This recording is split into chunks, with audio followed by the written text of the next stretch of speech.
بسم الله الرحمن الرحيم. الحمد لله نحمده ونستعينه ونستغفره ونؤمن به ونتوكل عليه ونعوذ بالله من شرور أنفسنا ومن سيئات أعمالنا.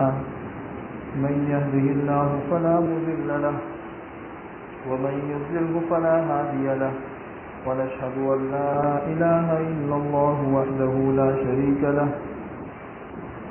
ونشهد أن سيدنا ومولانا محمدا عبده ورسوله صلى الله عليه وعلى آله وصحبه. أعوذ بالله من الشيطان الرجيم. بسم الله الرحمن الرحيم. سبحان الذي أسرى بعبده ليلا من المسجد الحرام إلى المسجد الأقصى الذي باركنا حوله لنريه من آياتنا إنه هو السميع البصير. وآتينا موسى الكتاب وجعلناه هدى لبني إسرائيل ألا تتخذوا من دوني وكيلا ذرية من حملنا مع نوح إنه كان عبدا شكورا. وقضينا إلى بني إسرائيل في الكتاب لتفسدن في الأرض مرتين ولتعلن علوا كبيرا.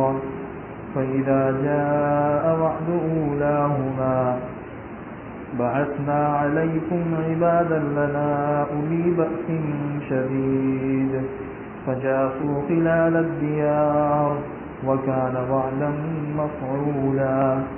ثم رددنا لكم الكرة عليهم وأمددناكم بأموال وبنين وجعلناكم أكثر نفيرا. إن أحسنتم أحسنتم لأنفسكم وإن أسأتم فلها. فإذا جاء وعد الآخرة ليسوءوا وجوهكم وليدخلوا المسجد كما دخلوه أول مرة وليتبروا ما علوا تتبيرا.